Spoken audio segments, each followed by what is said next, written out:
Hello, people. Hello. Alright, and we're online. This is Yes, we are. This is AtokNiiro speaking, and with me I have elite animator OblivionFall. Hi, dolls. Okay, so yes, I am here. OblivionFall, that's me. The other Yeah. weird person is Atok. Alright. Now for the sake of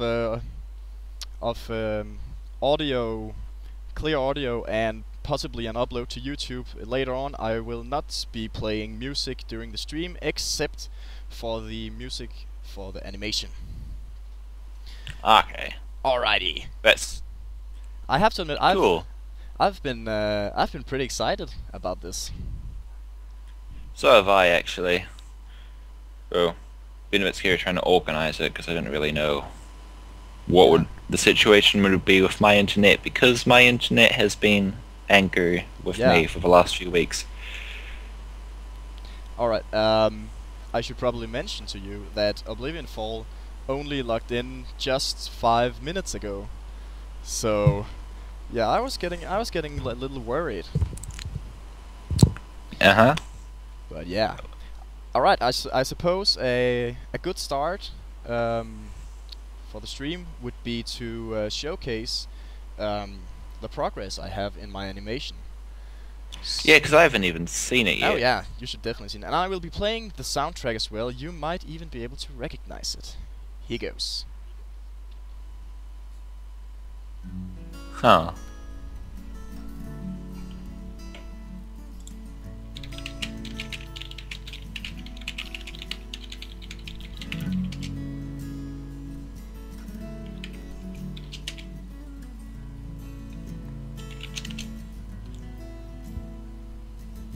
You see me soaring through the sky, I see you below as you walk on by. I could clear the sky in 10 seconds flat. How about that?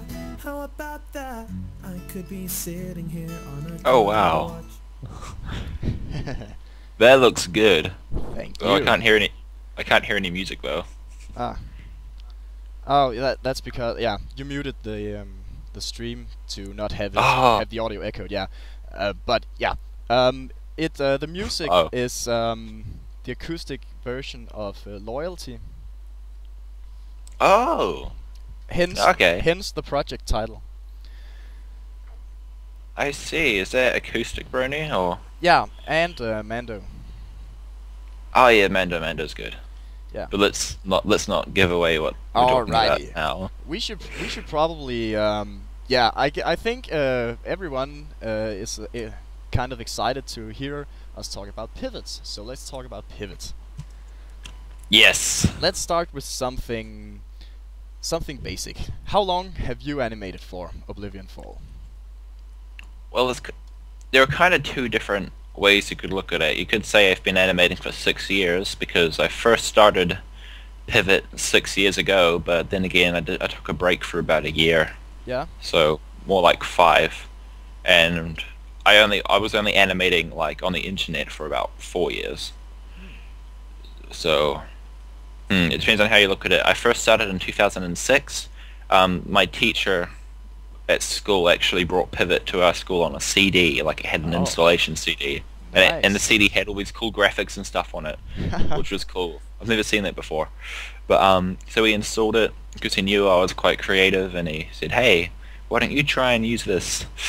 And of course I made my first animation, which wasn't saved, so somehow years later I remember exactly what it looked like, and I did a remake, which is on DD under my first animation. But that was in 2006, around April, and at the end of the year there was a virus that destroyed everything, and in that time I had made like a good 20 animations, and most of them were like between 2,000 and 4,000 frames. So that was a lot of work gone. 4,000 frames. Oh yeah, I made really long animations back when I was a noob. Mostly like lightsaber wars and stuff. Let's see, in 2007, we moved from Dunedin up to Auckland. It's a different city up north of New. And let's see, I went to a school there, and we had this Egypt project that we had to do. We had to do this presentation on Egypt, and of course, at the time I was kind of lazy at school, and I didn't really feel like doing any work. And my mum's like, look, and I didn't hand the assignment in on time, and I had to reset. My mum was like, Christian, why don't you make an animation, you know? What if we download Pivot off the internet? And I was like, oh, nah, there'll never be any Pivot on the internet. What are you talking about? But we found it. And then I made an animation called Sanjar and Dooley, which is over 2,000 frames. That's also in Dark Demon. And I made that for my school assignment and passed. Interestingly, Grace was at the same school, and she will remember this animation.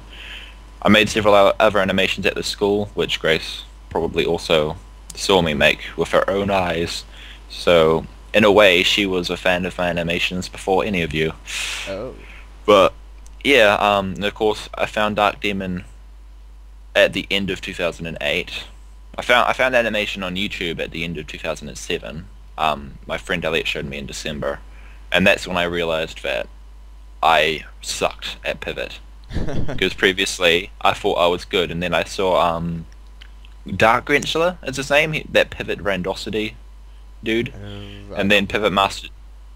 Oh well, Pivot Master DX as well. At the time, I thought he was really good, but of course then I found Pivot Elite, who had uploaded some of Green Giant's animations, Trig, and I was blown away by that. And yeah, so then I immediately started reinventing my animation style from there. And I found John and Bert later, but yeah, I guess that kind of covers it, because I've kind of had breaks, and I guess my real animation life started when I discovered the community, I guess. Nice. So yeah, that's that. So that concludes your story. Then I guess it's my turn. Yeah, what's your story? Yeah, I don't know anything about you. It's actually quite interesting, because Pivot was featured in Danish television. Really? Yeah, and we have this program. It's on the it's on in the morning on the weekends, so it's for kids, but it's actually one of the best shows on Danish television we have. Okay. It's one where they review games and fantasy books and movies and stuff like that. And okay. And one day they reviewed Pivot, stick figure animator, and it was back in 2006. And I thought it looked really cool, and me and my little brother had always been animation enthusiasts, and we had always been drawing a lot, stuff like that. So when we saw this easy to go to animation program, we knew that we had to try it out, so we did. And the first animation I made was a quite long one. I think more than 1,000 frames. One where they move one at a time and very slowly, stuff like that. And about, would that be a year later, I for some reason decide to check the README file of Pivot, and then I see a link for the old PA, the MSN group of Pivot Animation, and I went there, and like you said, I was amazed by the level of some of the animators. There is one to this day I regret not saving that animation, or at least writing down who made it, but it was I remember going to the advanced section of which at that time was called Professionals of PA. Oh yeah. And there was some really amazing animations, but one that caught my attention especially was one who he had posted two animations. It was the same one, but different version. It was one with it was a really short one with a guy throwing a frisbee at another guy, and it was a regular one and then one with added lightning effects. And I remember being really astounded by the lightning effects, and I thought to myself, I want to be this good. And it went on from there. For some time I just lurked. PA. I think the first animation I posted there was one called Everybody Hates the Blue Guy, which was a 1400 frame animation of a blue stick kicking. I remember that animation. Yeah, I've seen it. Black sticks, asses. And yeah, from there it grew. I became a bigger and bigger part of PA, and eventually I think not long after I also joined Dark Demon, and yeah, it all grew from there. Yeah, I remember like seeing like the good animators and thinking to myself, I've got to, you know, be this good. Yeah. I think all of us had a moment like that. I want to be the very best. Yeah, we all had a Pokemon moment. Yeah. So yeah. Yeah, that is interesting. I wish I'd lived it on TV. Like in New Zealand, we have these ads for like a shopping market called Pack and Save, and those are like animated stick figures that come out, and they make stick figure jokes in the ads, and that's how they animate. I think it's done in Flash, but you know they do that here.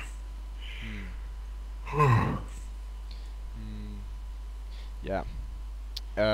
One of my huge inspirations when I was a noob was John and Bert, of course. They were they were like the big two, and also Frozen Fire, 550, I think. Yeah, he was good.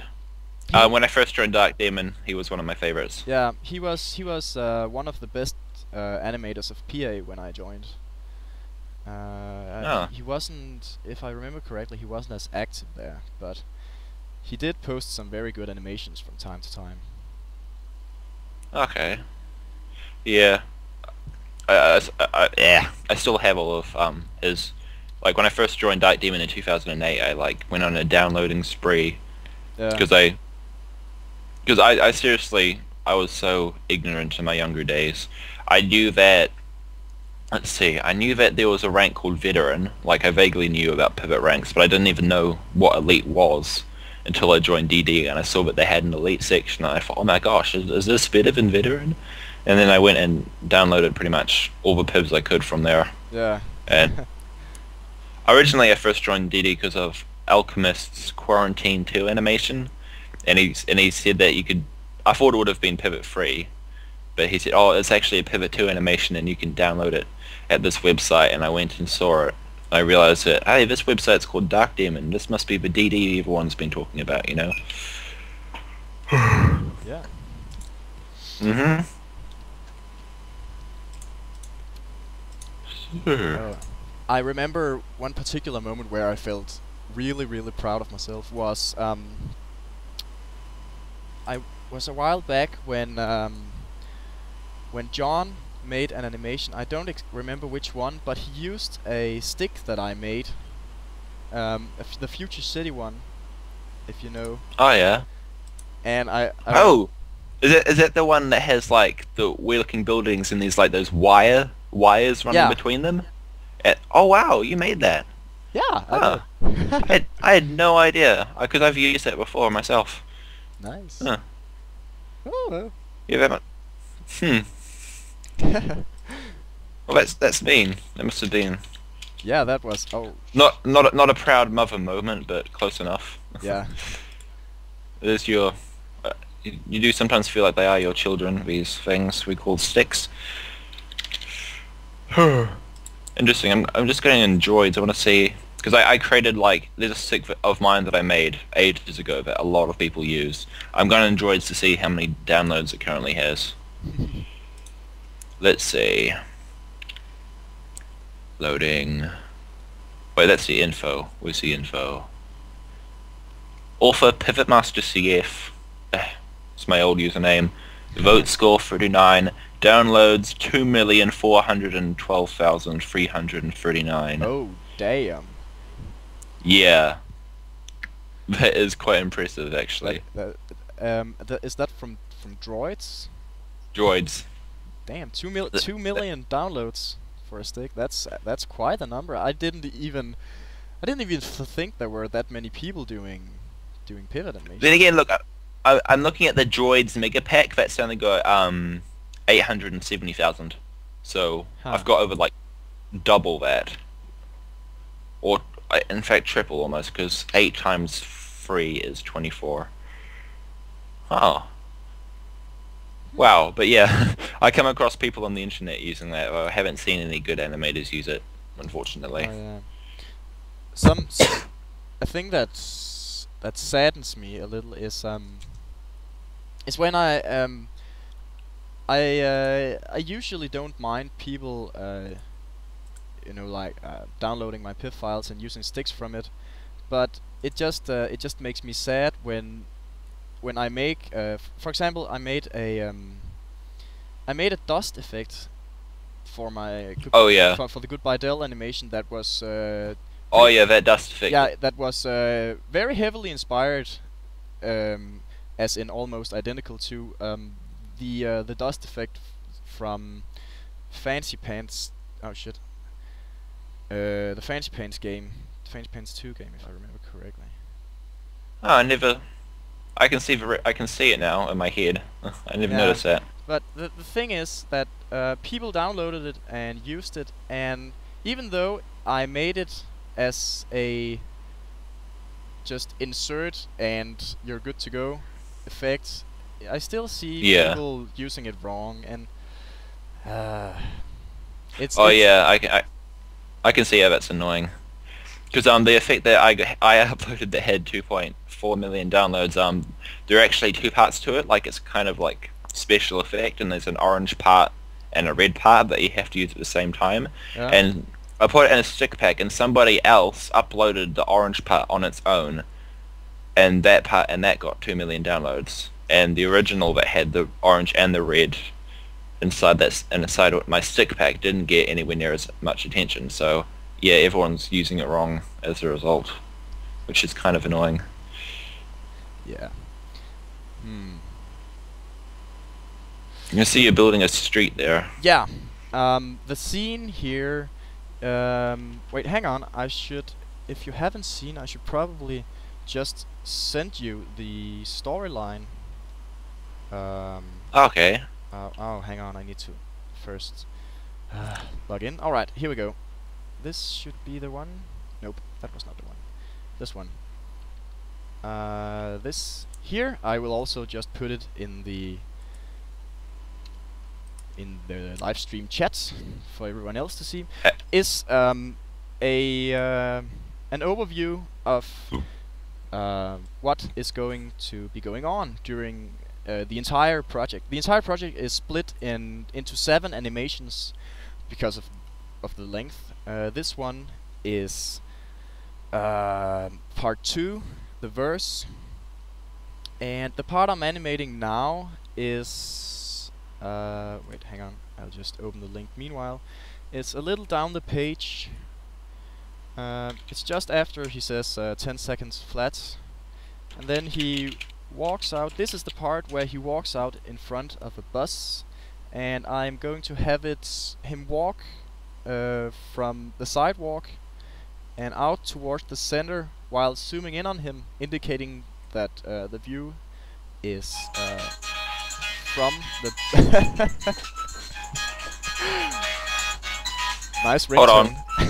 Alright. Yeah, I'll just get that.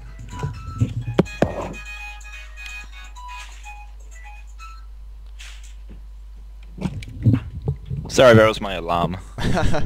Alright, yeah, but anyway, he's going to walk from the sidewalk and out on the middle of the road while zooming in on him, while turning his head, while changing facial expression. So this is going to be a challenging yet, I hope, fun part to animate.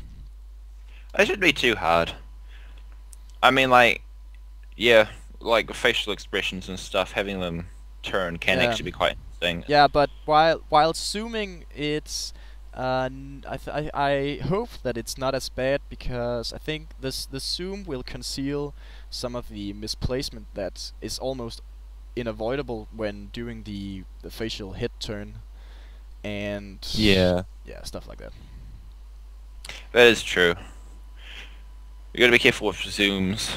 Yeah. I often find that if I ever do a zoom on anything, the speed doesn't always feels like it's moving too fast or too slow, or I can't ever seem to get the zoom spacing right.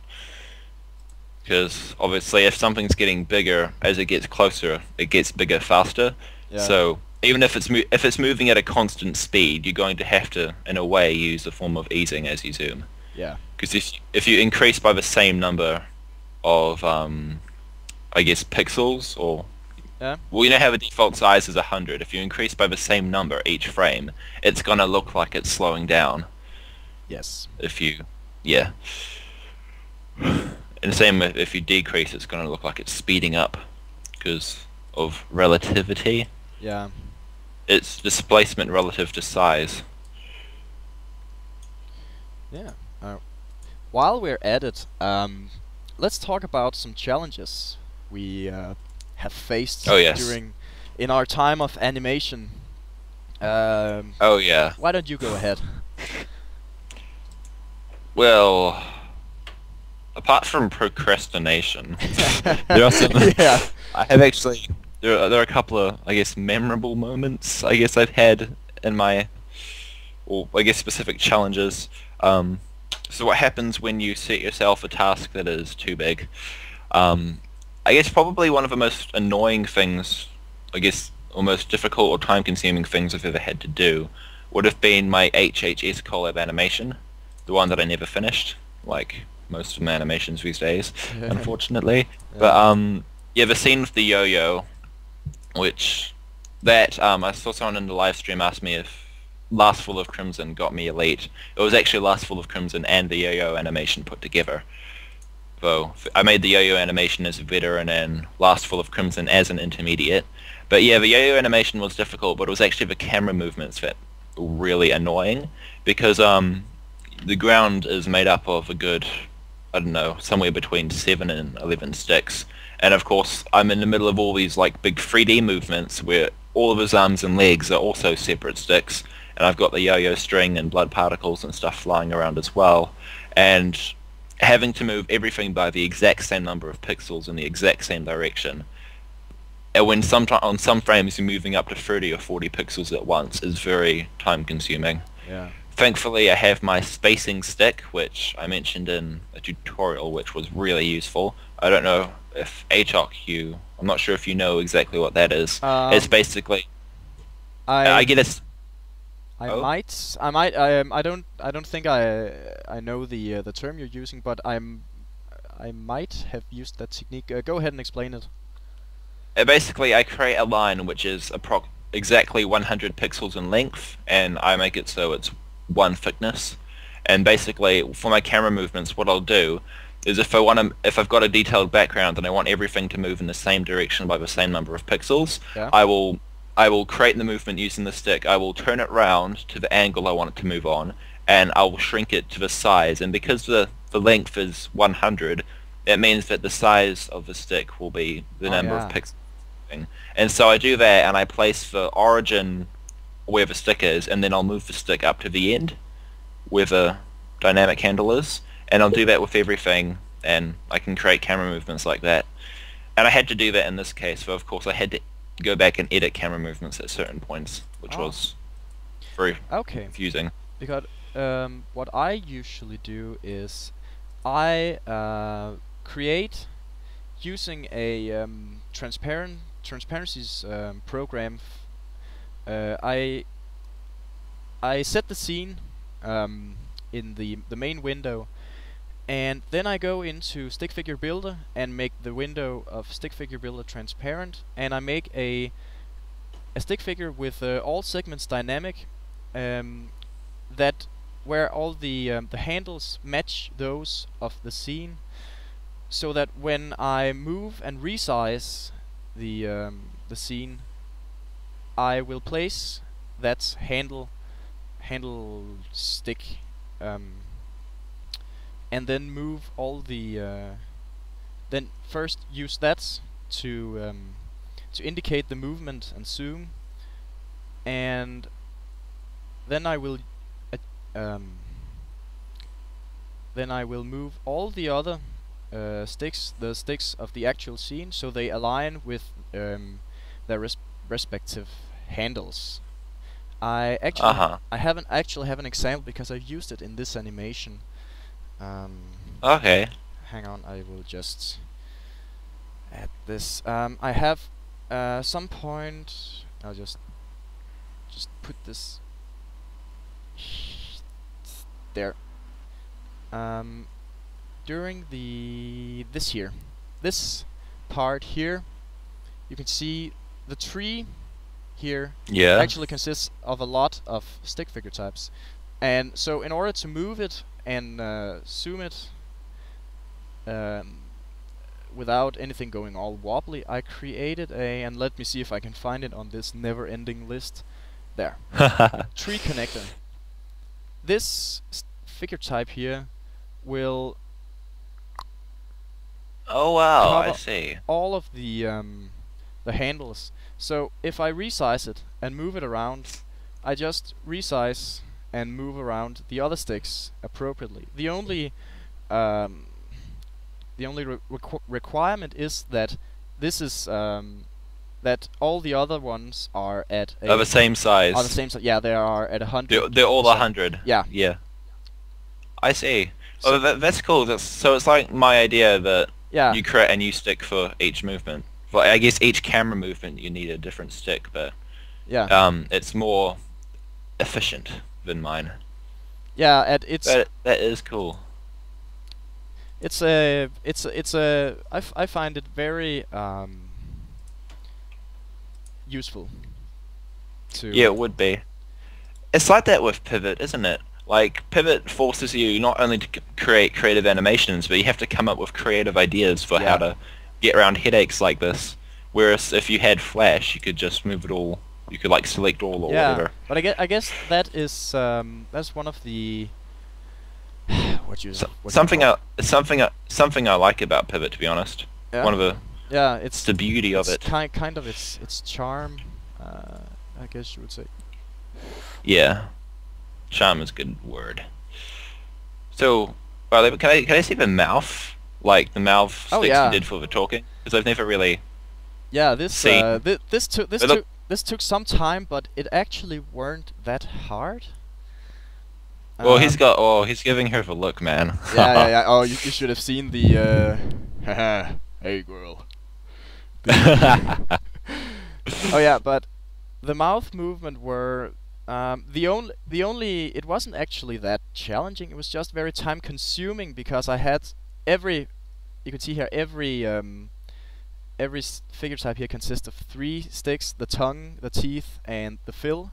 And some places where I needed tongue movements, such as in the with the L and the L sound here, there are 4 because I needed the tongue as well as some the back of the mouth to indicate the tongue. So I see. So it's a lot of stick making and then a lot of moving around, but not actually that hard. It's just very time consuming because there is a lot of frame editing, and sometimes you also need to redo the entire mouth because it looks odd. For example, I have a whole other L mouth that just looks weird. Mm-hmm. But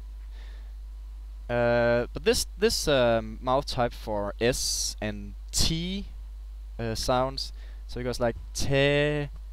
I think with S though, like if you make an S, your teeth are together, but your tongue is kind of sticking out at the same time. Yeah. Sick. And and the creeper. The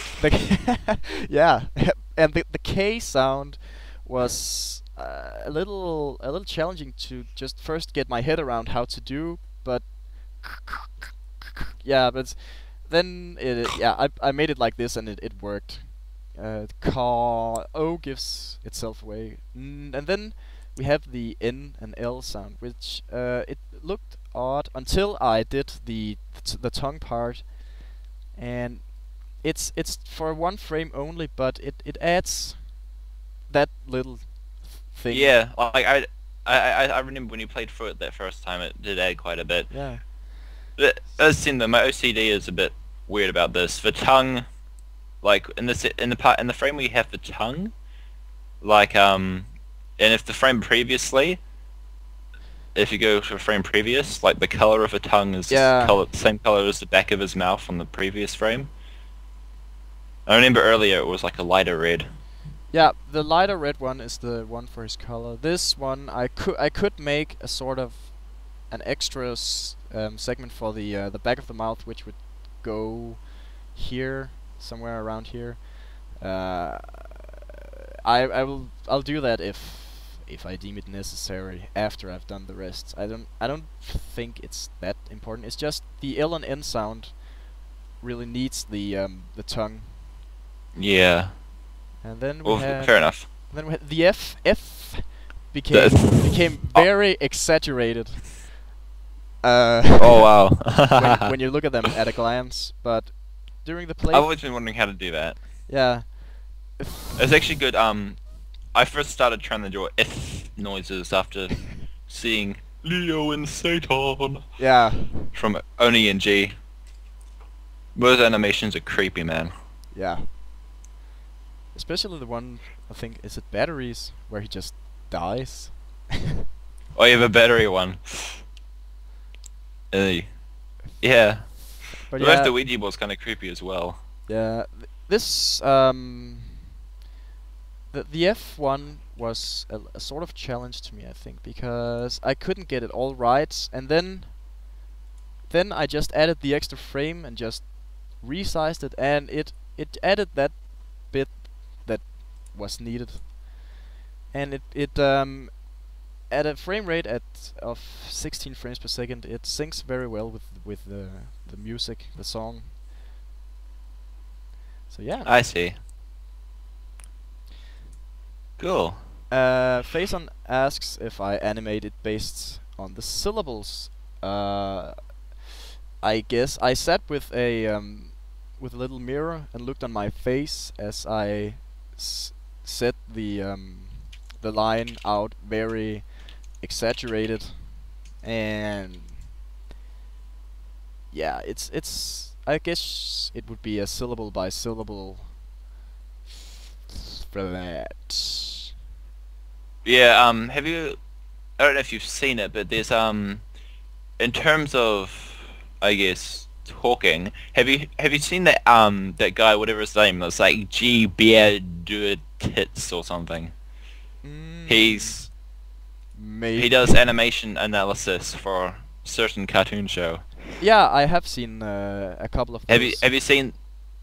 He did one on I'm Talking as well for syllables. He said that basically all you need to do is create the different shapes for each sound and just cycle between them, and you know, stretch them or exaggerate them for effect on certain words. Yeah.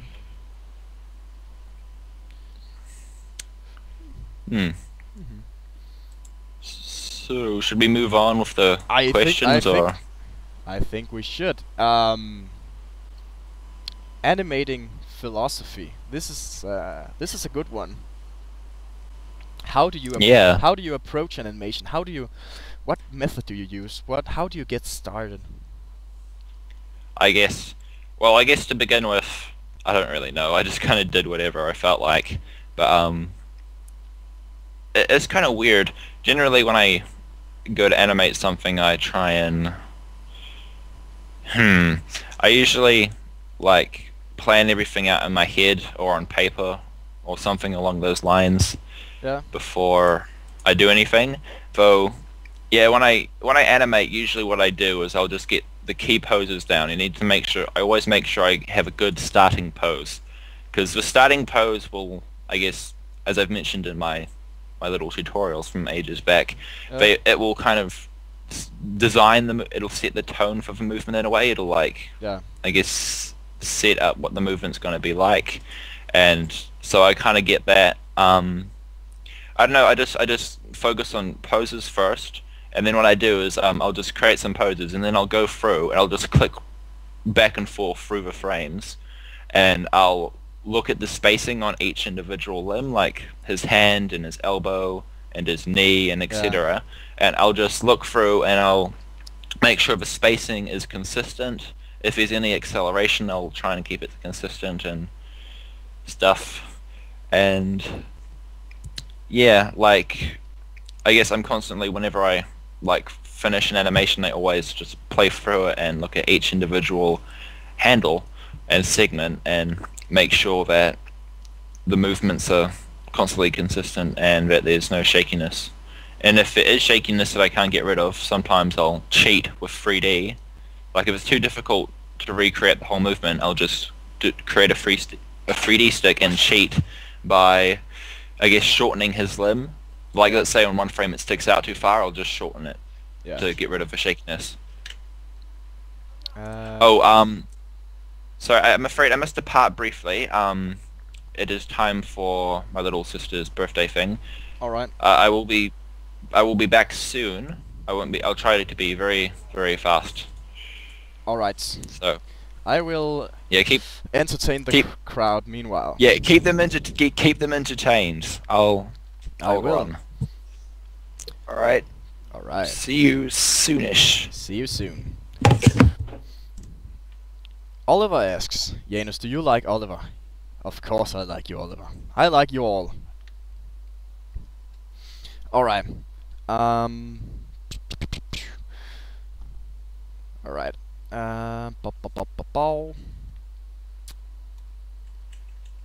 Yeah. Oh boy, what should I talk about here? All on my own. Sing a song? Nope. Not going to sing a song. I cannot, for the love of everything that is sacred in this world, sing. So I am not going to sing a song. Instead, I will talk a little about... Oh yeah, I could talk a little about some of the visual effects that I have and will be using in this animation. You all came to see me animate, so that I will, but I will also let you in on some of my secrets. Alright, here in the opening scene where we have the angel flying, to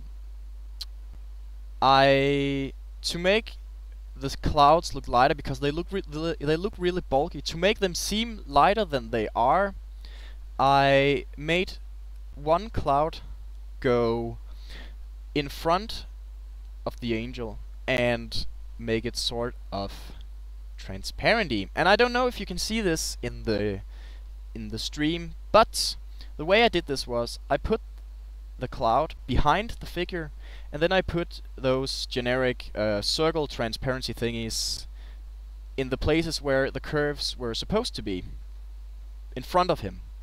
With this result, that did not take that long time. Actually, the way I did it was I would, if I can find one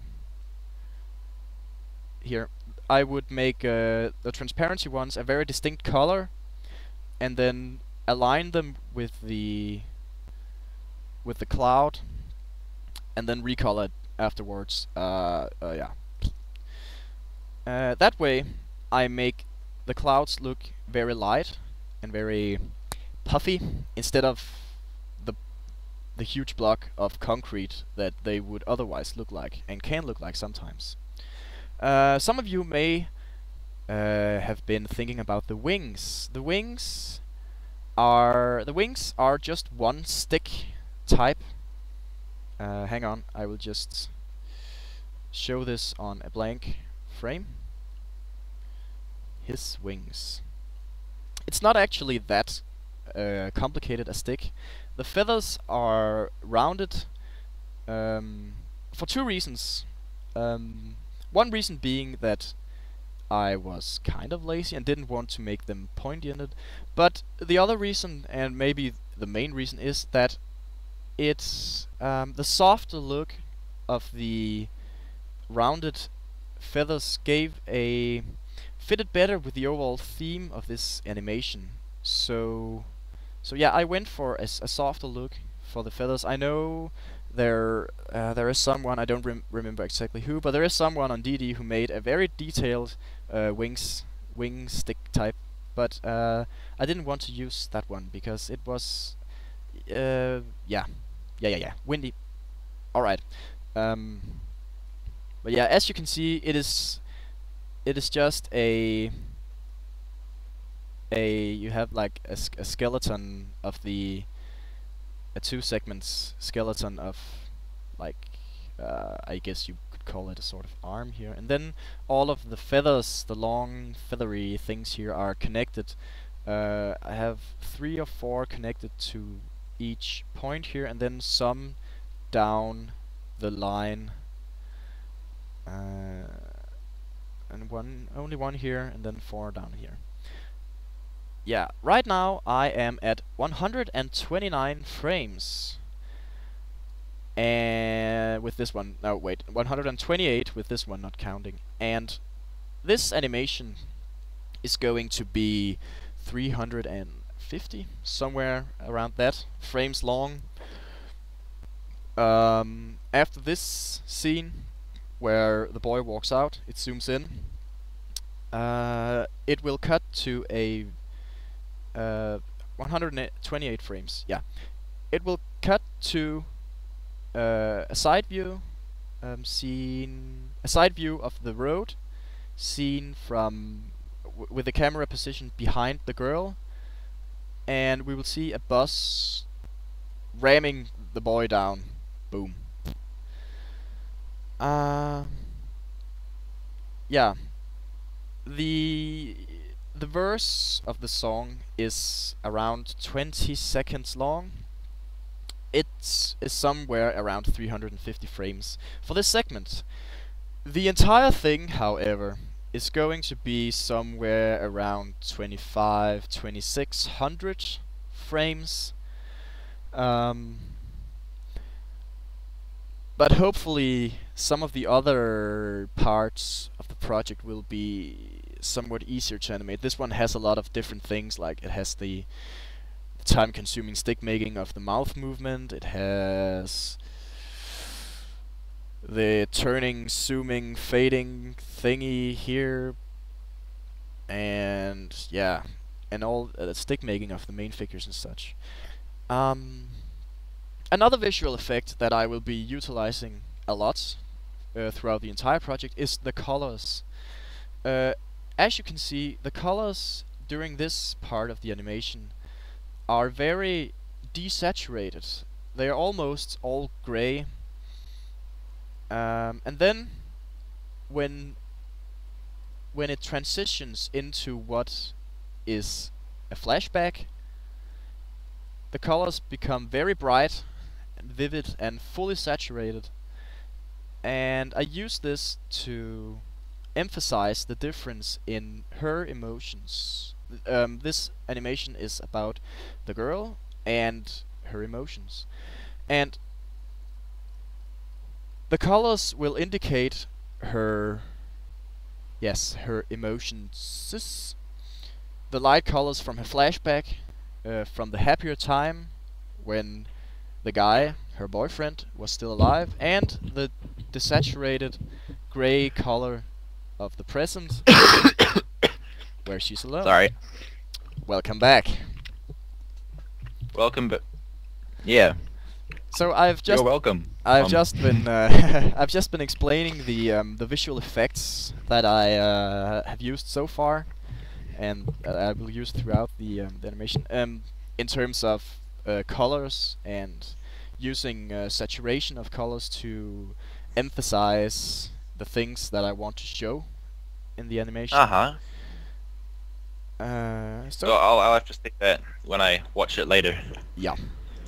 So yeah, I was just our little sister's birthday is today. I was just there opening presents and stuff, which is what we do as a family together. Ah, yeah. But I'm back. All right. She's actually on Dark Demon. Her name is AtokNiiro. AtokNiiro.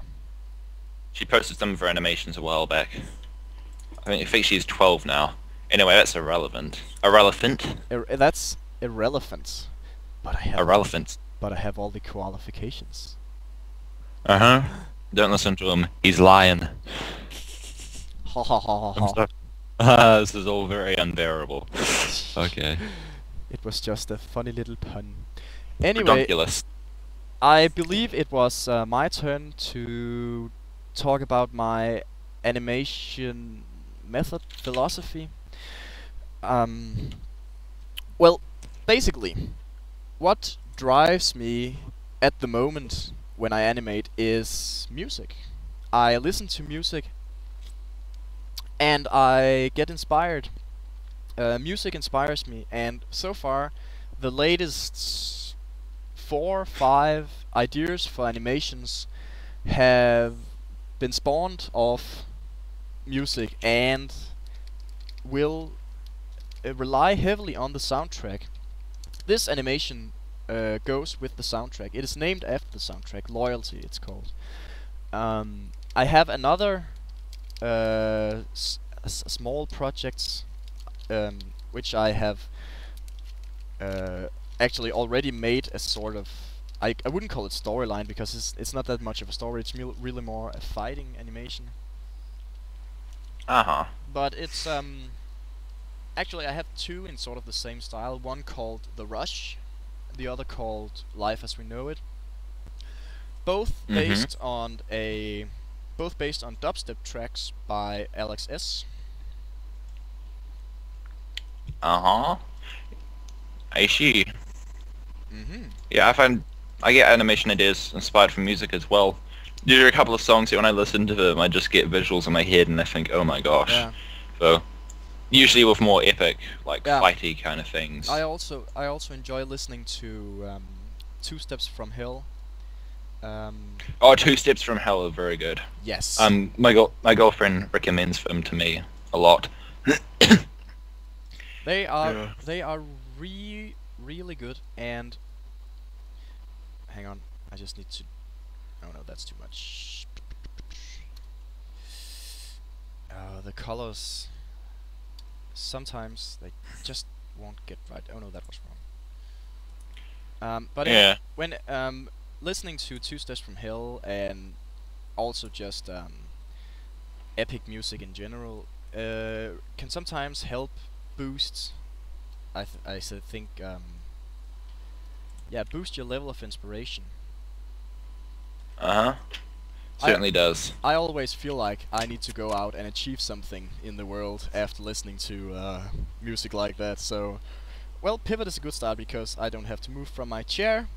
So. Yeah. Well, I do have some things speaking of, I guess, projects. I have got some that I'm working on at the moment, which Oh yeah. I guess not many people know much about. At least on Dark Demon, people probably haven't heard much. Please do tell. I am making an animation for my girlfriend, but this one is of her design. Well, more or less, she got the storyline together, and I'm making it for her. Ah. I'm doing something a bit different with this one. Rather than just creating an animation in Pivot, I'm creating the animation in different layers, and each layer is a different PIV file, and I'm going to compile them together using Flash. Oh. So I'll create a background, for example, and I'll have it so that there's a loop, maybe like, because it's underwater, it's going to be like an underwater animation. So I'll create a background, and there'll be maybe like a loop where like the seaweed moves, and that'll be one PIV. And then on top of that, I'll superimpose a PIV file which has some fish swimming past, and on another one I'll have the main characters, which are mermaids, on there as well. And because they're on different layers, I can move them and do camera movements and stuff really easily without having to move multiple sticks. Yeah. And it also means I'll get more choice with musical timing and stuff. Ah, yes. So I have some stuff on my USB that I might chuck into Skype that you can open and let people see. Yeah. I think that's the main background thing. I'll just chuck in a couple there. Alright. I think the characters one is character design, so there are lots of different characters designs that or combinations that I've tried. That sounds like a really interesting idea, actually. Oh, you mean like animating on layers like that? Yeah. It's something I've thought of doing for a while, but I just came up with I came up with it on my own in a way. I just kind of thought of it and thought, that would be a really quick, efficient way to do things. Yeah. I could it's like having sprite backgrounds, except you never have to get your hands filthied by Pivot Free.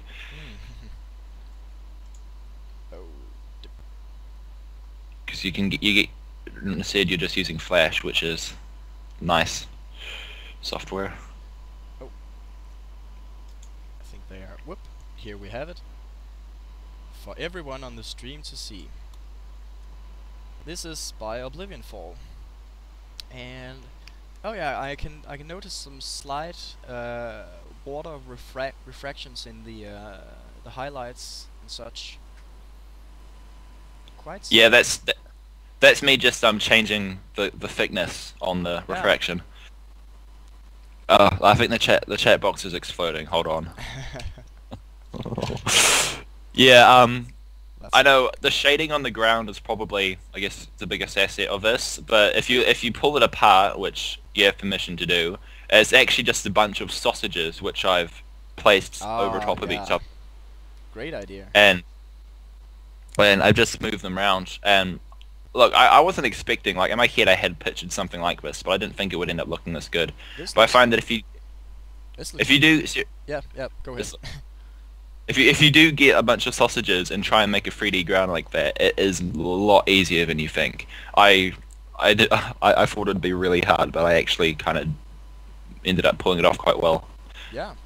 Unexpectedly. It looks really good, and just with sausages, I'm going to have to use that at some point. Yeah.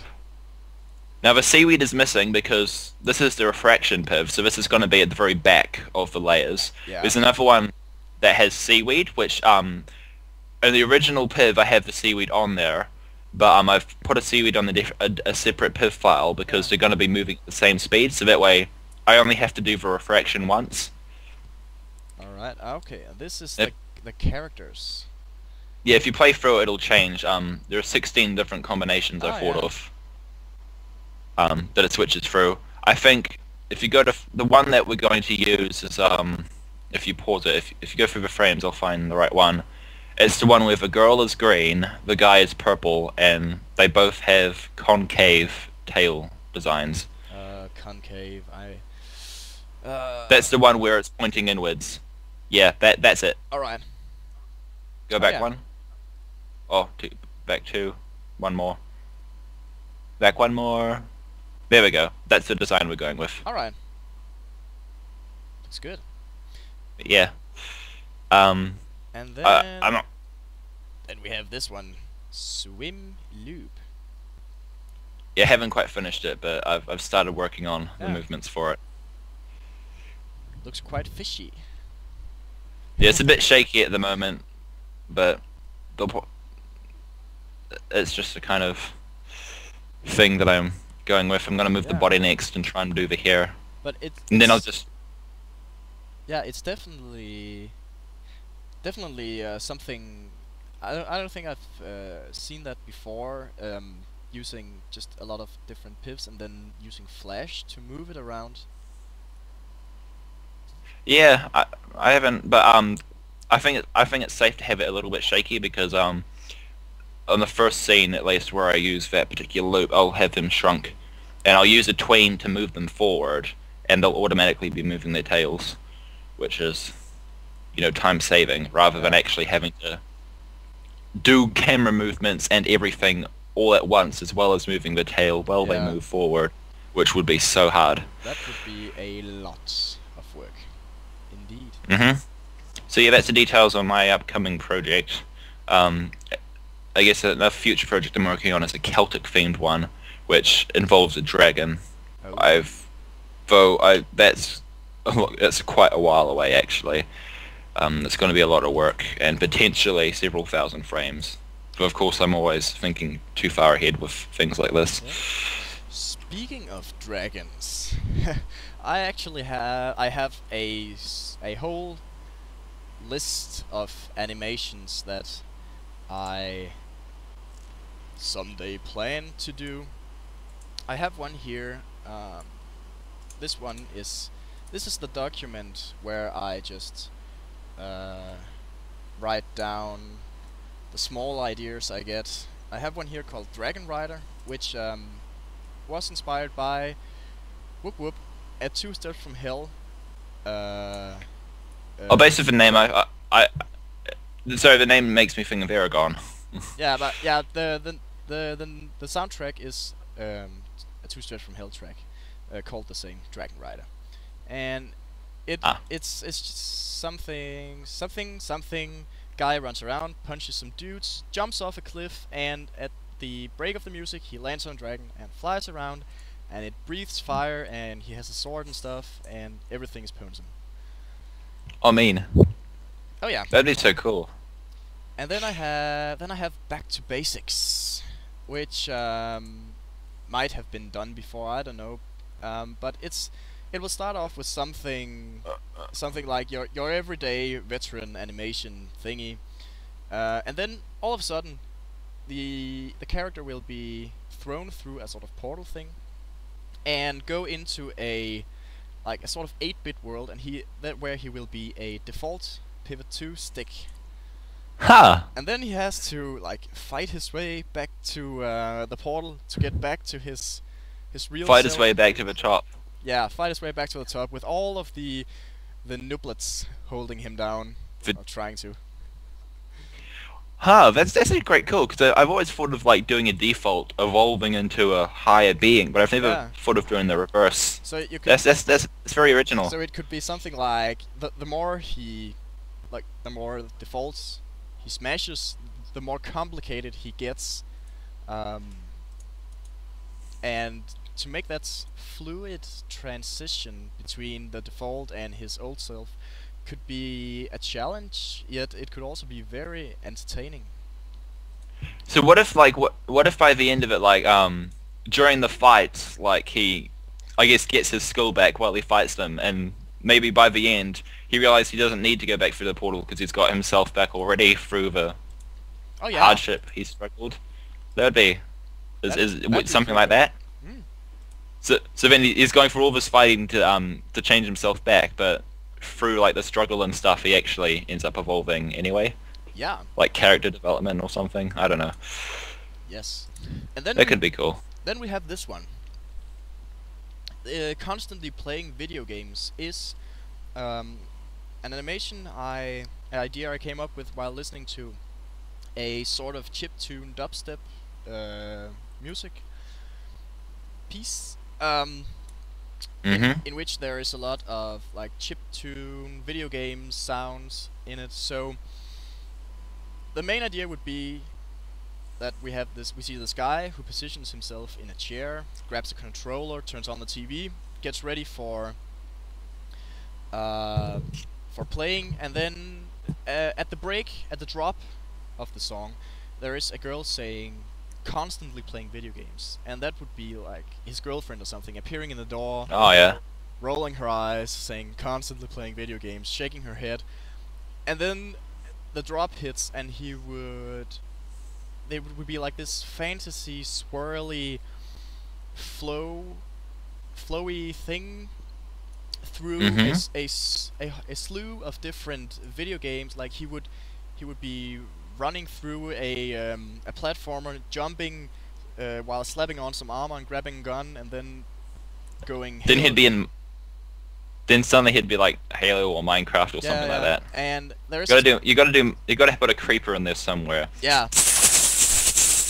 And at a specific point, there's a Mario coin sound, and it comes almost immediately after a very machine gun-ish beat which could make a very nice transition from, I guess, a sort of battlefield support pumping away his LMG and then throwing away the gun, running while the background transitions, and then jumping up, smashing the block, revealing the coin, and stuff like that. Yeah. Oh, that would be really cool, actually. Those were some of my projects. I have some more, but some of them are... One of them is somewhat secret. I can reveal as much as it will be the sequel to Goodbye Dell. Okay. Oh, I'm not sure I heard that right. The sequel for Goodbye Dell. Oh. So it would, yes. I have a sequel I'm working on as well, actually. I don't know if I'll ever finish it. I'm not going to tell people what it's called, but you can play it. If you want to, you can... Alright, hang on. You can just play through it, and then people can guess what it is. But I'm not going to say... It's called Unnamed Animation 1. Alright. But I can play it here on the stream. Live stream. Yeah. Alrighty. Another April Fool's joke, Pinkot. Why, yes, this most certainly is. In fact, this animation is whatever you want it to be. You can... I'm going to say yes to everything. Alright. Let's open... Okay, I give up. Oh, I see. Is it like a sign post or a bus stop? Yeah. Alright. And there we have the animation. 98 frames. Let's play through. Yeah, I only spent like 3 days on this, and it was like months ago. I need to get back into it. Oh, that looks good. Let's watch it again.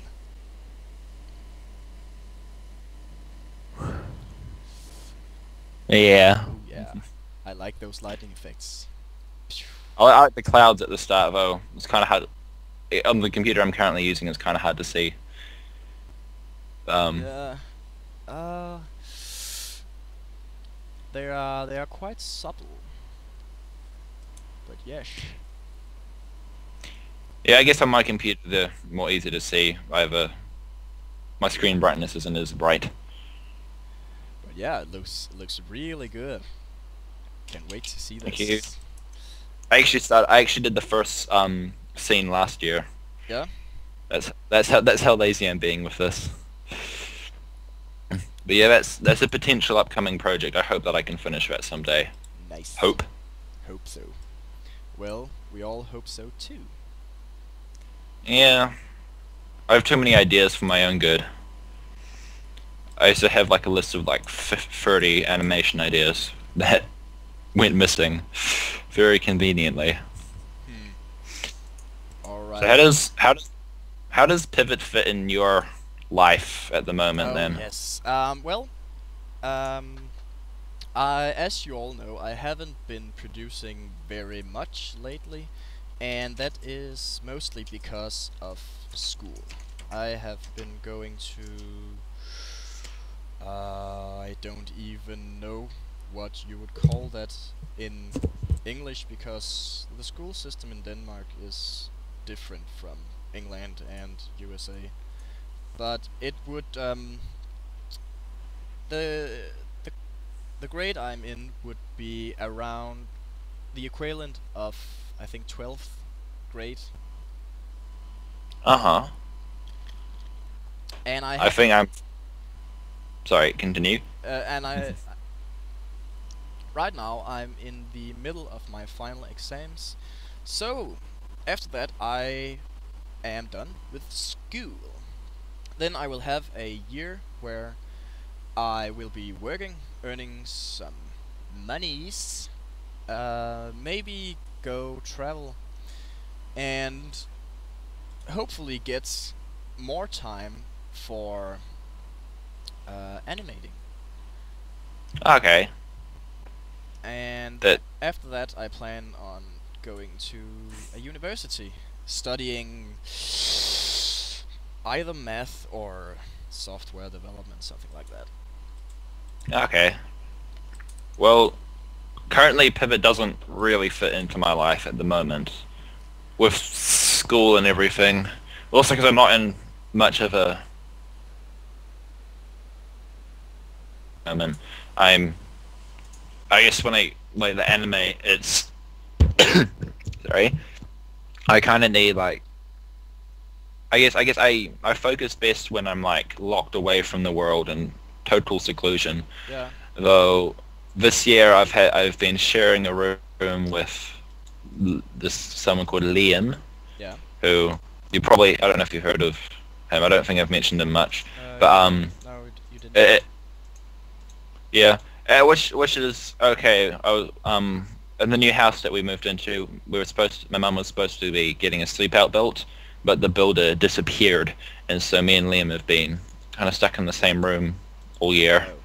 And I don't know, having like another person in there means that like my general routine and rituals don't always go the same way, because sometimes he's doing something different, and that I guess you can't really prepare for everything, and you can't always predict what he's going to do, and our lives aren't like 100% in sync because we don't do the same things. So getting focused on animation isn't as easy as it was. But yeah, I'm hoping to get back into animation as soon as possible. I do try and animate sometimes, though I do procrastinate a lot, Yeah. which is unfortunate. But yeah, I do consider it a priority of sorts. Oh look, Stickard's messaging me. Hi, Stickard. I'll send him to the live stream. Ha. Yeah, do that. More viewers.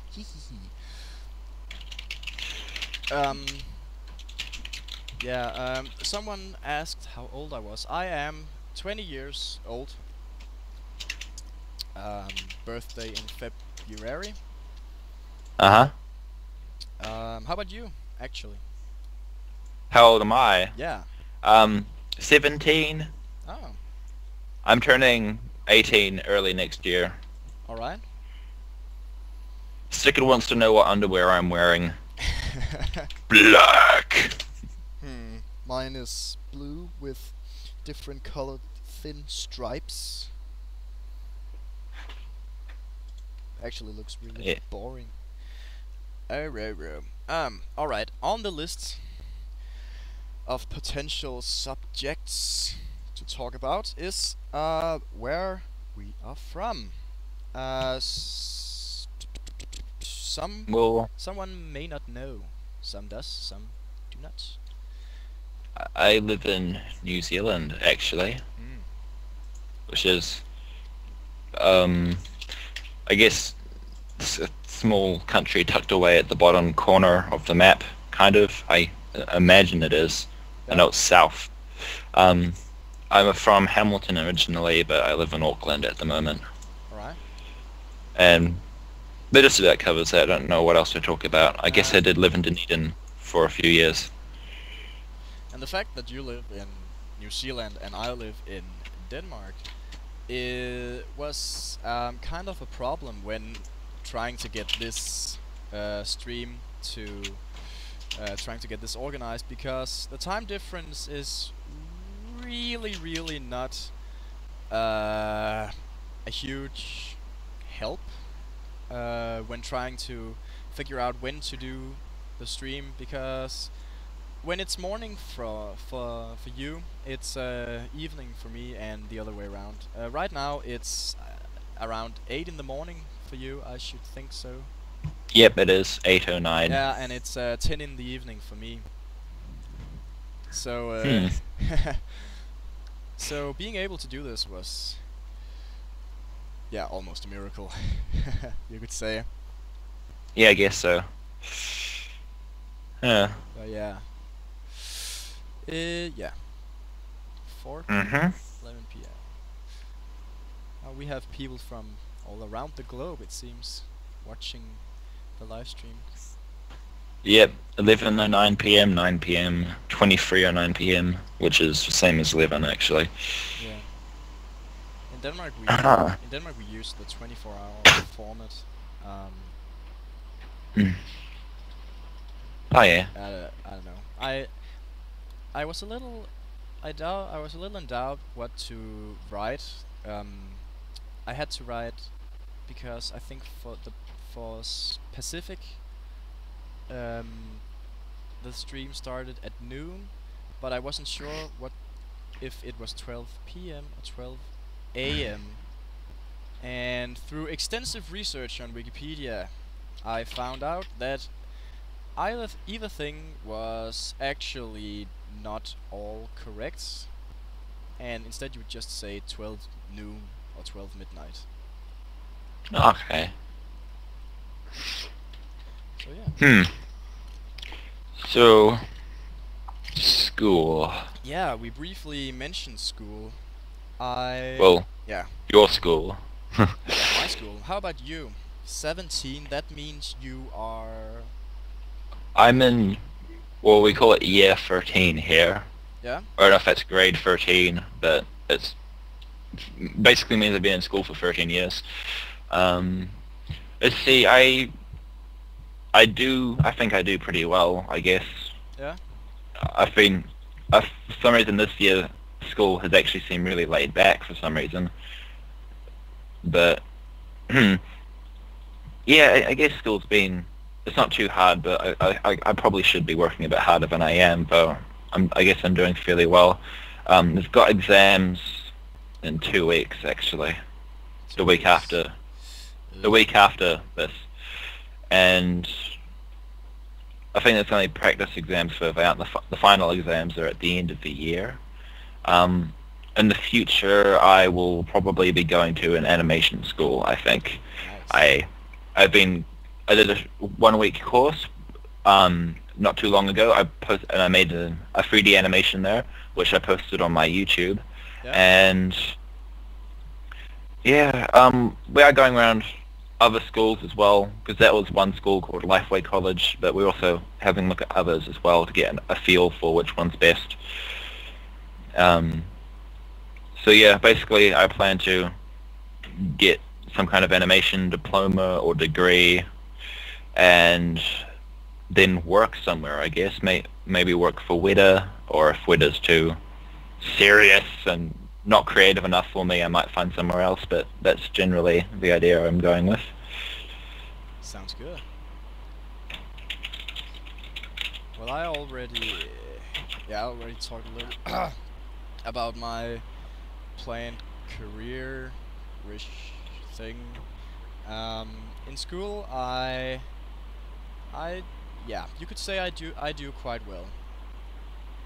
So far, I've had 3 written exams and 1 oral, and for the written exams I haven't got grades yet, but the oral one we get straight away. And in Denmark we have a grading system with numbers, but it's directly translatable to the ETCS scale, and I get mostly A's.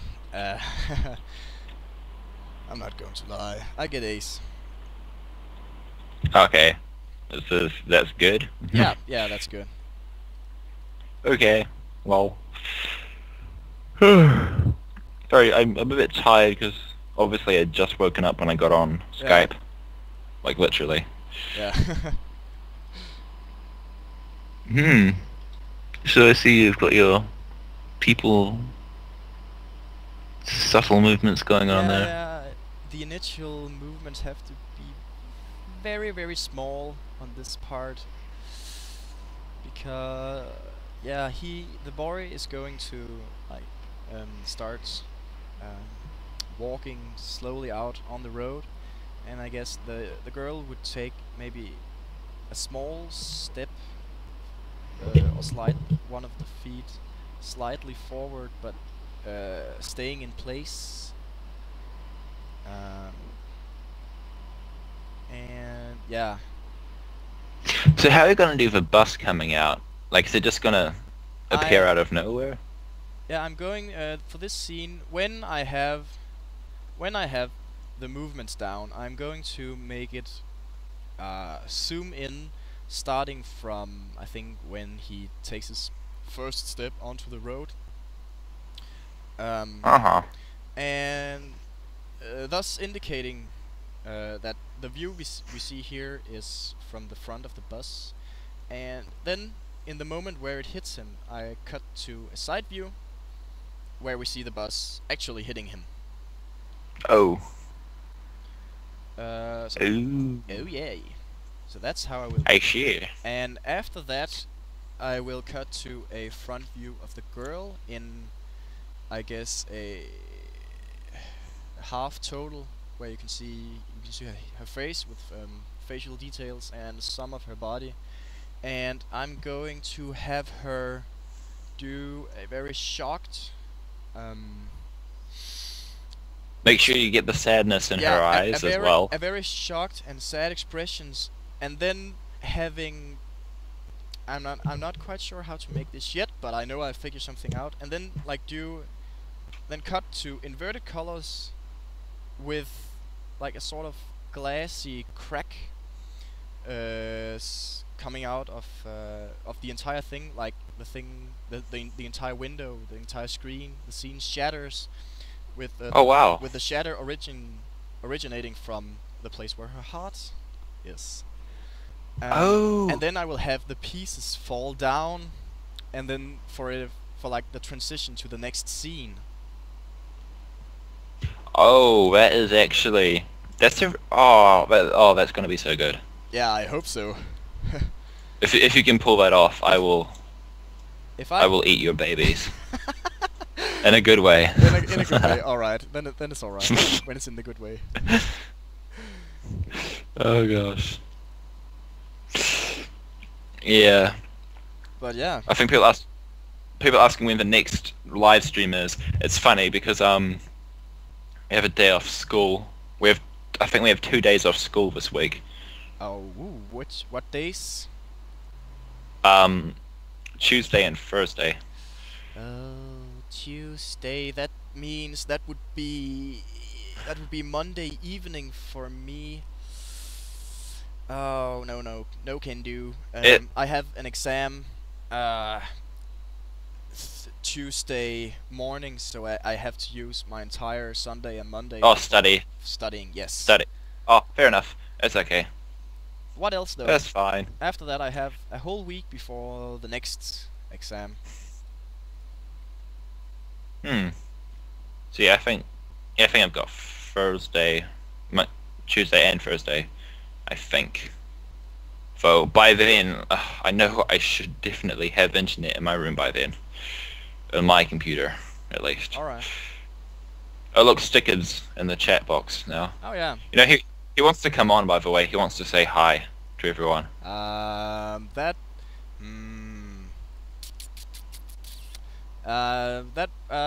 not today, Stickit. This is an exclusive stream. That was the idea from the Not start. today! Everybody likes you, Stickit. Yeah, his accent is too good. He'll steal the show from us.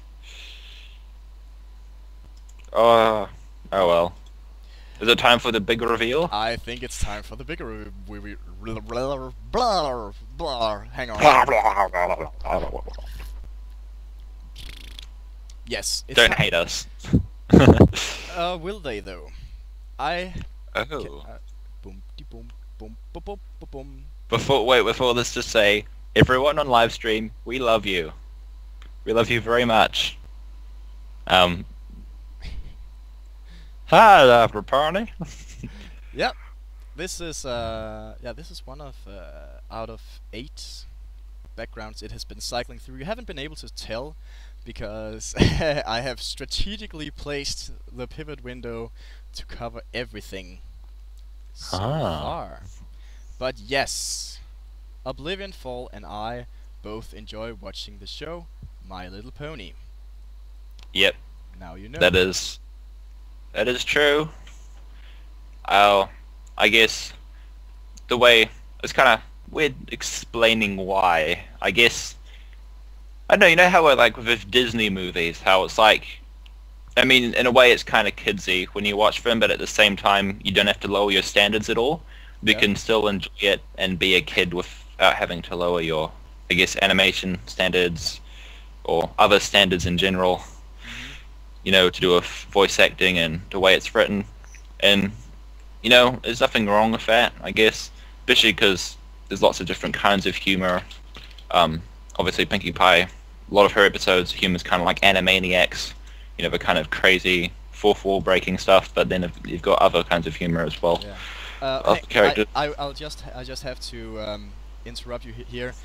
For the people in the live stream chat, I know you were expecting a big announcement, and sorry for the confusion, but this is not the huge announcement I was talking about. That one will be at the end of the stream. So, haha, stay tuned. Oh yeah. Okay.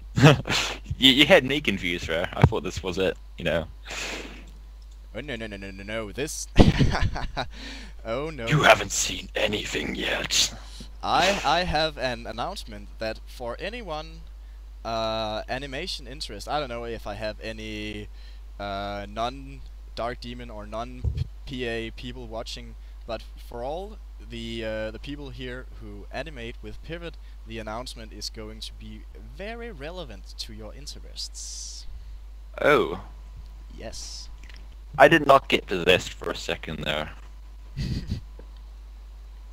I don't get possessed. I'm sorry. But yeah, I had a friend in my there was a guy in my class who watched the show and said that I should check it out, and I got kind of curious because at first, you know, you have these you have these what you call that, cynical, negative kind of what? Yeah, kind of I mean, surprise. At first you say but it's a show for little girls. I mean, what? But then again, you learn about the fan base and the fact that there are so many people watching it, and you think, and at least I thought to myself, well, you don't make a show for little girls that gets so many grown men to watching it without a reason. And I always think, and I've always said that if one were to have a valid opinion on something, one needs to know something about that something. Yes. So I went. Very true. I went and watched a couple of episodes, and I rather liked them. So after watching, First I watched the two first, the pilot episodes, which I had been warned beforehand weren't at all representative of the rest. So of course I watched those to begin with because they were number 1 and 2, and then I watched number 3, 4, and 5, and by the time I had watched those, I had become slightly more interested than I was to begin with. And Obsessed, maybe? I wouldn't say obsessed, but I could definitely tell that this was a cartoon of higher quality than some of the many other cartoons we have at the moment. So yeah, I kept watching, and at episode 16, Sonic Rainboom, Yay! Yeah, I was hooked for good. Yeah. Well, I have Sticker to blame for my transformation. Yeah, obviously I'd seen ponies popping up on the internet. Yeah. Obviously I was starting to notice that every single Google image search I ever do for anything always has several ponies in the results. Yep. I was noticing that. I was noticing a couple, I think 1 or 2 people on Dark Demon had pony profile pictures, and I was seeing them pop up on YouTube and related videos and stuff, and I could see that it was spreading. I wasn't really anti it to begin with, because when I was 11 or 12, my little sister got one of the 80s episodes on DVD, and she used to watch that, and obviously it was 80s cartoon, so it had the kind of lovable 80s crappiness Yeah. that everyone loves and hates at the same time. I was kind of like, I didn't like it, but I was at the same time I was kind of like, I guess it's not too bad. But so when I saw it on the internet, I kind of noticed it was high quality. It wasn't until Stick had sent me a very fine animation called Apple Moth that I got interested. And Stick had sent me that, and I watched that from Hot Diggity Demon, and I was like, I thought it was quite funny. And I saw in the related videos there are some actual little clips from the show. Yeah. I was like, oh, I might as well see what this is. I clicked on the first one, then it was Fluttershy cheering. You know, the whole yay thing. Yeah. And so it was just that little scene on its own. And I watched that, and it cracked me up. I thought, oh my gosh, this is actually quite funny. I saw another one a video called Crazy Fluttershy Accidentally the Animals or something. Yeah. Which is the scene where she goes crazy in the season finale for season 1. I saw a couple of, clips like that. I found the one where Fluttershy killed a bear. Oh yeah. And to begin with, she was my favorite pony, but Twilight Sparkle is my favorite pony now. But eventually, it wasn't until I saw a PMV called something like, it was something to do with Nightmare Moon. They had a really, really epic song, and the PMV pretty much kind of told the story of Nightmare Moon's past and stuff, and the song was like really epic. It's by Epic Score. They're kind of like Two Steps from Hell. They're one of those kinds of... Nice. And of course I saw that, and that sealed the deal for me. I just said, yep, I have to watch this show. I'm just gonna... So I just opened up the first few episodes and watched them. And I swear, and that it was on Saturday, I think, and that weekend, by the end of that weekend, I was already like 20 episodes into the show. I got hooked straight away, and I just couldn't stop watching it. And then afterwards, I found out about the community. I found out about Derpy and like how the show's been interacting with everyone, and I realized, well, this is bigger than just a show. This is an entire community of amazing people who are incredibly good artists and musicians and everything. And that's when I really decided, man, I really am a brony. Yeah.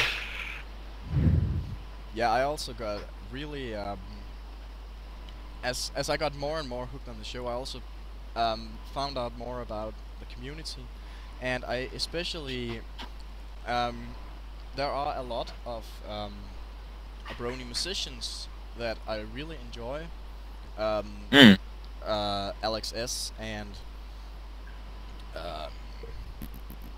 Acoustic Brony and Mando Pony, and oh yeah, the soundtrack for this animation is a brony song, a brony fan song.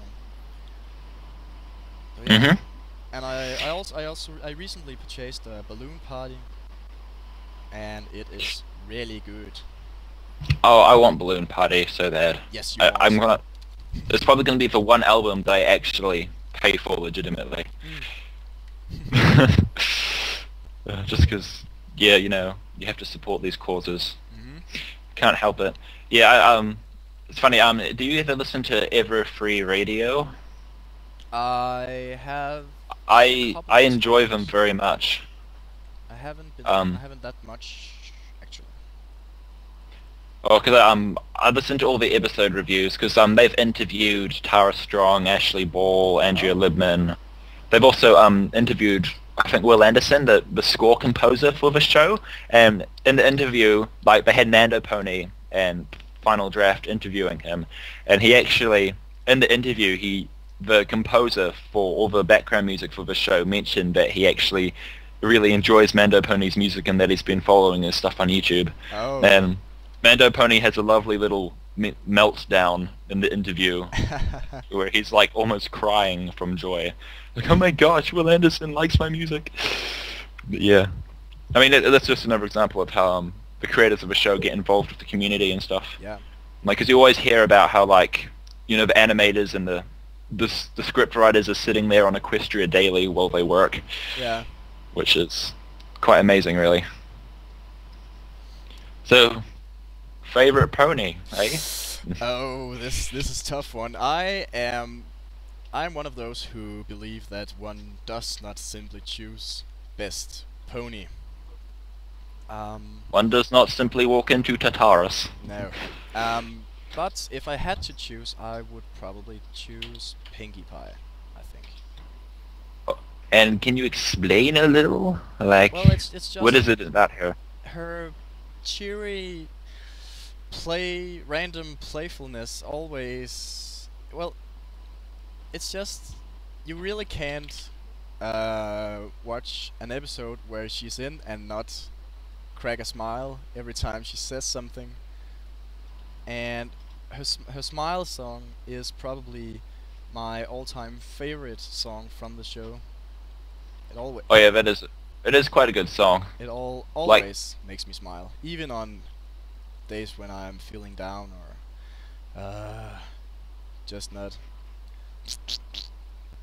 Yeah. And well, I like Twilight Sparkle because I guess I can relate to her. She's obviously very studious, very into her study. Yeah. Also, me and her have, I guess her OCD and organization stuff is way more obsessive, compulsive than mine. Yeah. But at the same time, yeah, I don't quite freak out and have mental breakdowns if I've got something overdue. Usually I'll freak out in a different way, but yeah, there's some other things as well. She's very into, I guess. Oh, I forgot how to explain it. I described it in that message. I'm gonna go on Dark Demon and read the message I sent you because I can't remember right now. Sent messages. Oh gosh. Which one was it? Oh, here we go. I have anxiety, procrastination. Procrastination is another thing. Oh yeah, I also like books. I love books. And she lives in a library. She's a librarian. And for that thing, that's cool. Though my favorite pony design is the original Princess Luna. And if anyone looks at the link I just posted, that is why she is such a good-looking pony, I think. Oh wait, never mind. That link totally didn't work. Never mind. If you. I don't get it. If you'll send the link on through Skype, I will put them in the description of the YouTube video that I'm going to put up. I'll have a collection of all the links and all the stuff we have discussed. Yeah. If I can manage. We'll take longer than it. I can't hear how loud I'm being at the moment, sorry. Sorry, I have to... Anyway, yeah, I sent you the link.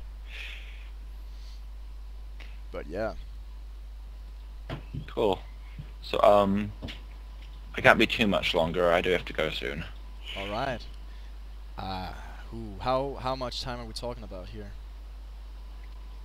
Well, I should probably be only 10 minutes at the most. Then I guess it might be time for my grand announcement.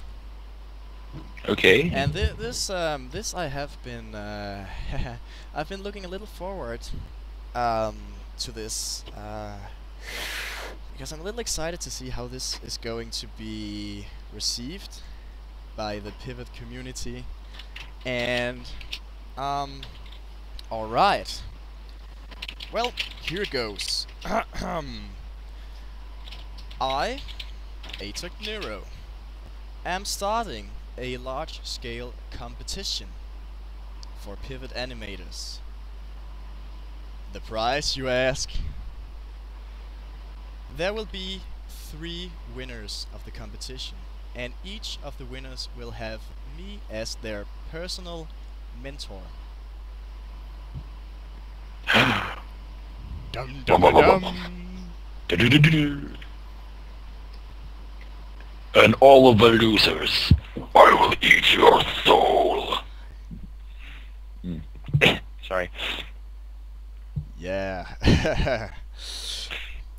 This alright. What kind of competition is it? Yes, this is the interesting part, because this is going to increase the general quality of new animations significantly for a time, hopefully. Alright.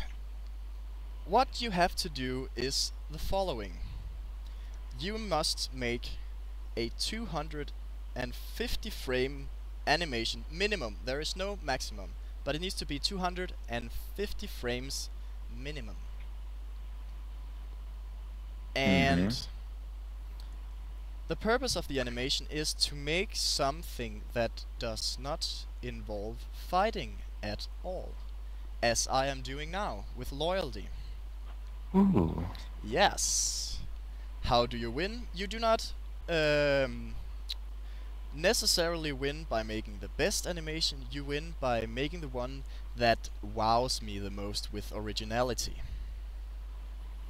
Oh. Alright. I see. Yes, there are however some requirements, because I am doing this as a campaign to promote PA.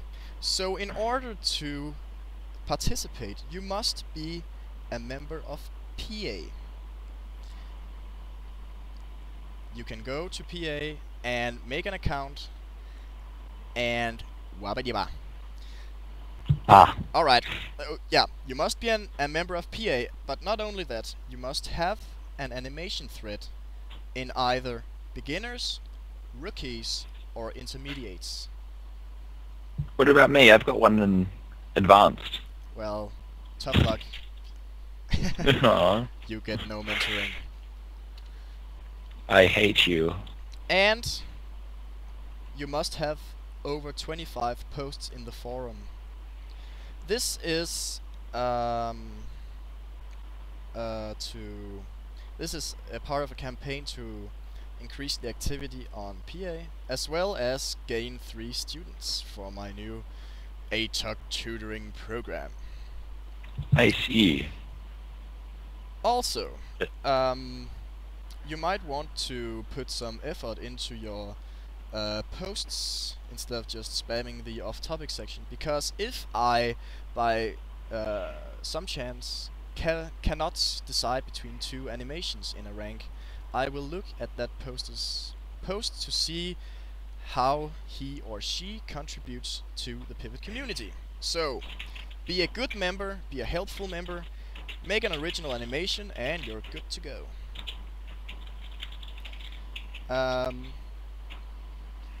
Pro tip: constructive criticism to fellow animators is a very good thing to give.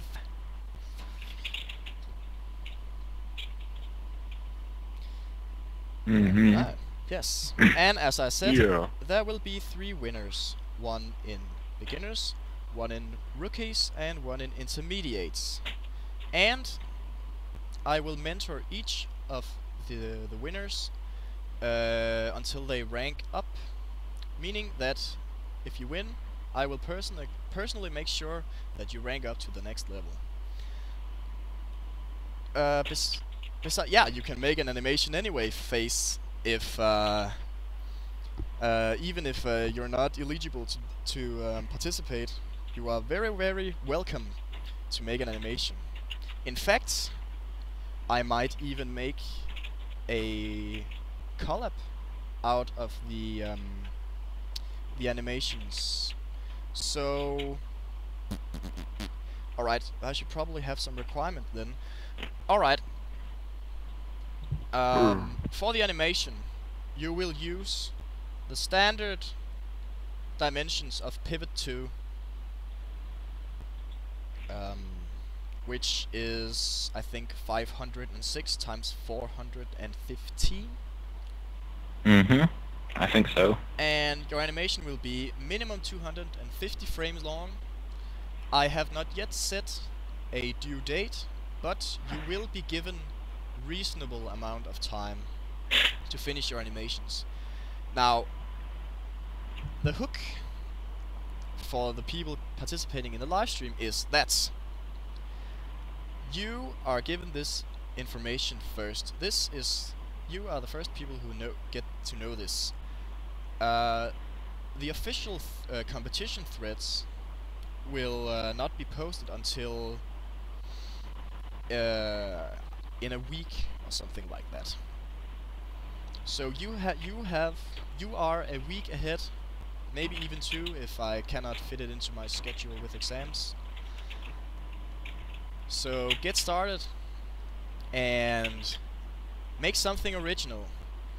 Of course, I consider skill, but more importantly, I consider originality. So yeah. Yeah. Yes. No. I hope you will all do your best to make some quality animations for me to enjoy, because I really do enjoy watching original animations. And maybe a couple of tips along the road. Parkour animations are not original. Even though they don't include fighting, this is something that a lot of people are doing, so if you want to win, you need something else, or at least something more than that. Yeah, because parkour, I remember when that was really popular back in the day. Yes. I never got into it, really. Like, when I first joined Dark Demon, that's what everyone was doing, and it's boring. It really is boring, to be honest. There can be some very good parkour animations, but we're going for... Oh yeah, but they're not very often, though. No, that is the thing. Make something original. If you make something that includes, say, emotions, I will be very thrilled. So get to the animating tables. Get started. Do a storyline. Write something down. Plan ahead. And amaze me. Dragon Ball Z animations. The most original thing ever. Dragon Ball Z animations will not even be included in the collab if I decide to make that. So please, just don't. Oh gosh. It just is, isn't it? Like, they all use the exact same sticks, the same storyline, same sound effects, same special effects. Yeah. Oh. Dragon Ball Z and Naruto animations, for that matter, too, were... without meaning to offend anyone, but I think they were unoriginal even before they started. And I know there are some really, really well animated Dragon Ball Z animations out there. Jojishi, of course. Yes, he was exactly the one I had in mind. I just generally don't like them that much. Same here. I was never much of a Dragon Ball Z fan anyway. My anime was Yu-Gi-Oh! I rather enjoyed Yu-Gi-Oh! But I preferred the manga, really, because the anime really revolved around the card game only, and with some screwed up rules, while the manga had a lot of different games and a lot of very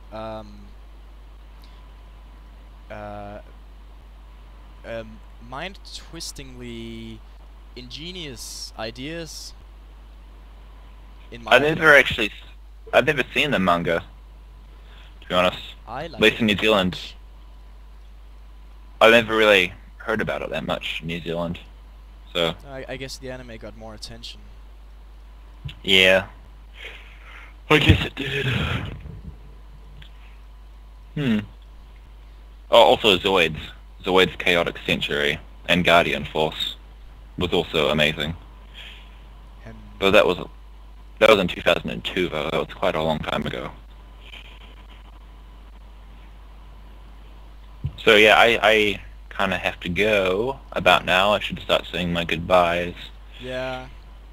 This was a good idea. This was yes, it was. This was fun. I enjoyed. We should do this again. We should totally do this someday. I think it would be appropriate to conclude the chats the same way I started it, and play the animation again with the music. Okay, I'll turn the volume on this time. All right. Then you might want to mute your microphone. All right, here we go. The sun as it starts to